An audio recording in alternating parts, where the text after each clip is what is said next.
respected members of the senior management team, faculties, our course director, Mr. Ramakrishnan Vijayan, judges, colleagues, and dear friends.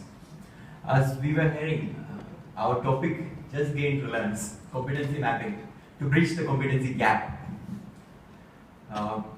As we know, today we are coming to the end of our 8-month-long iLeap journey. But I'm sure that the flame that has been lit and the path that has been shown will continue to make a difference in all our lives. With that, let me come to our topic of today, competency mapping. As we all know, competition is the buzzword of modern day business, and HR sector is no different.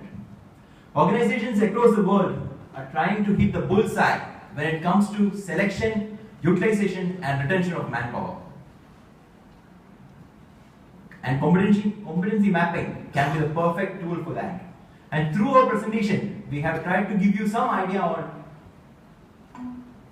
what is competency mapping, what are the different types of competencies, and how can competency mapping be used to identify training tools to bridge the competency gap, and of course, finally, our learnings. Now, before getting to know what is competency mapping, we should know what is competency. Competency is the ability to do a job or a task effectively and efficiently. For example, we can say in our scenario, a service advisor, he has to have the competency of effectively communicating with the customer. That is a very important competency for him. And as we see on the slide, a person's knowledge, his skill, and his attitude combined together to form his competencies. And we can classify all these competencies into main two categories, which are functional competencies and personal competencies. Functional competencies would be those competencies that are associated with his job or his role. And personal competencies are more on a personal front, like his communication ability, his presentation skills, etc. And competency mapping, finally, is, as the name suggests, mapping or identifying the competencies that are essential to do a job or to do a job. So, and making these findings to effectively contribute to the business needs of the organization. And finally, why do we need competency mapping in the organization? And to take us through that, we have Mr. Satish waiting here. Let us invite him, and thank you.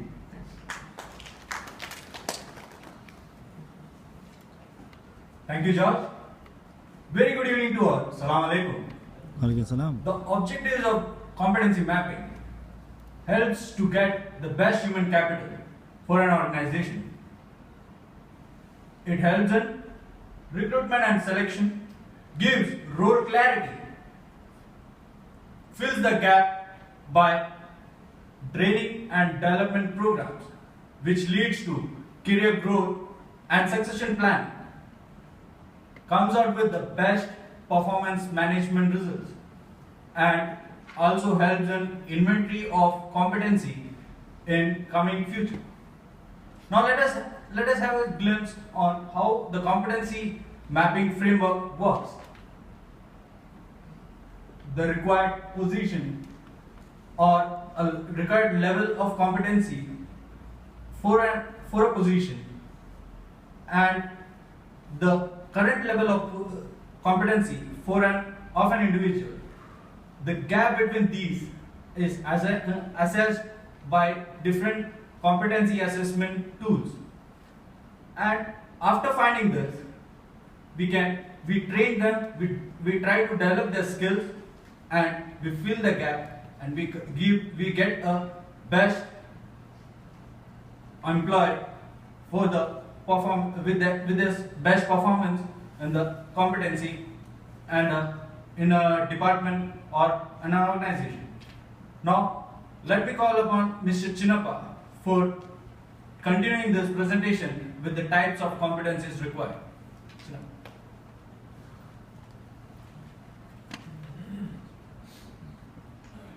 Thank you, Satish.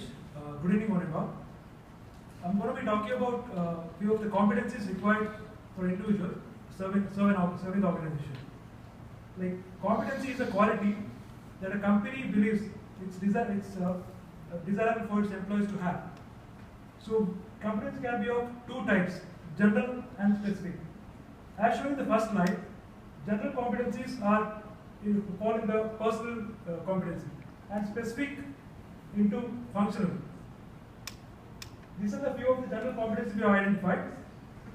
General competencies are broad in nature and it's considered essential for all staff regardless of the function or level. For example, communication.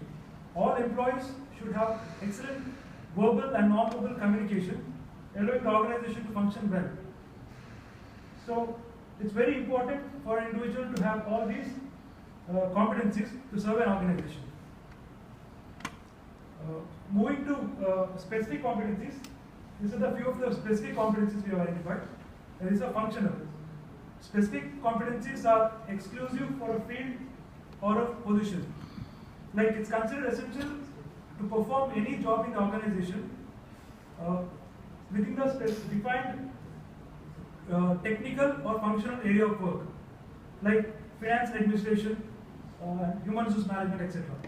For example, excellent telephone skills for a call center employee, or negotiating skills for a labor attorney, etc. These are the few skills. There are many more skills, but these are the few we identified. To know more about the top HR competencies, I welcome a co-member, Ms. Lucky.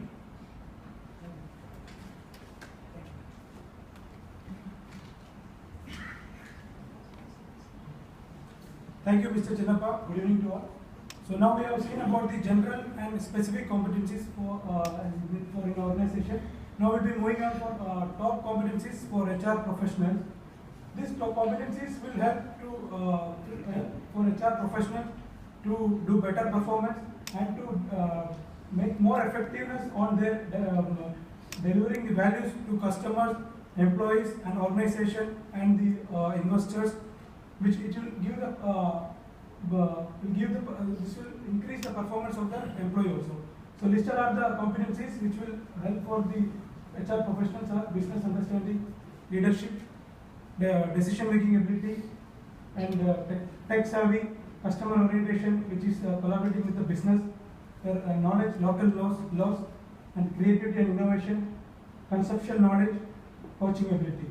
So after identifying of all these competencies, now it's time to deliver the right program or try to give them after understanding the competency gap, it's time to give them a training and bridge the gap of competency mapping. To present this, I invite Mr. Jubimon for giving about the training framework. Thank you. Thank you, Mr. Lucky. So here I am going to explain you about foundational development and occupational training and continuous learning.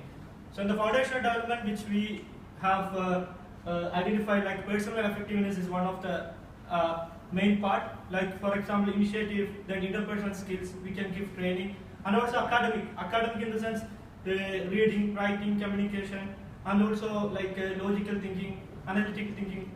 And next one is workplace. In the workplace, we can give teamwork training or cooperation or some kind of workshop.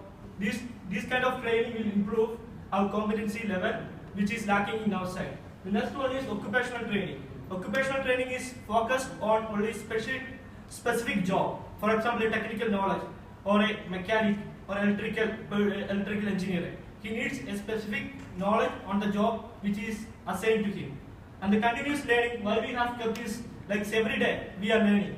If I am present now I am standing in front of you, I am learning a lot. In the sense, see, I am getting, for example, if I present next time, I'll be having more confidence. So this is the stage which give me more confidence, and I can understand what are the drawbacks, and I can learn. That is why we have kept it as a continuous learning.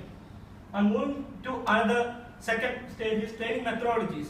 So training methodologies as learning is a process, a long in the sense every time we are learning and these are the methodologies which we can acquire and which we can go ahead.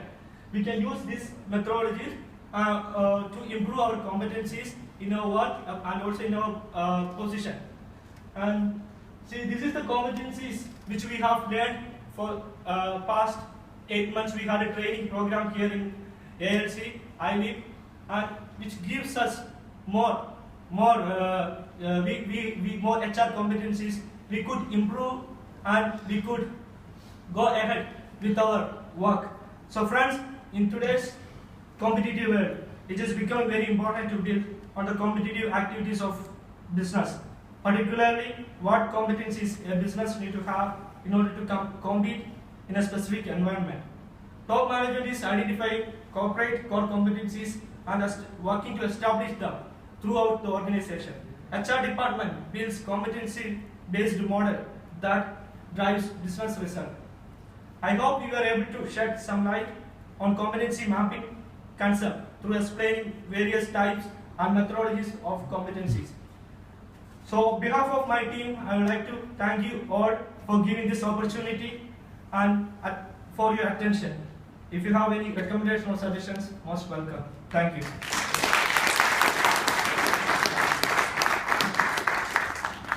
Before recommendation and suggestion, there are questions now. See, an individual may have various kind of competencies. Do you attach any weightage? Do you attach any weightage? Suppose there are 5 competencies. I mean, they are all of equal weightage or they are different weightages? See, mainly competency deals with the position. Like, see, for example, for our organization, there is a position called manager. So for the manager, we will be having a certain criteria. For example, good communicator, good negotiator, and also people focused. So we are taking a person for the particular position by interviewing that person. So he may not have all the capabilities. He will be having all the skills, but he may not match for the required skills. So we should identify that skill, that gap, through performance management system. For example, 360-degree appraisal, then KRS, then Six Sigma, as explained by one of the team.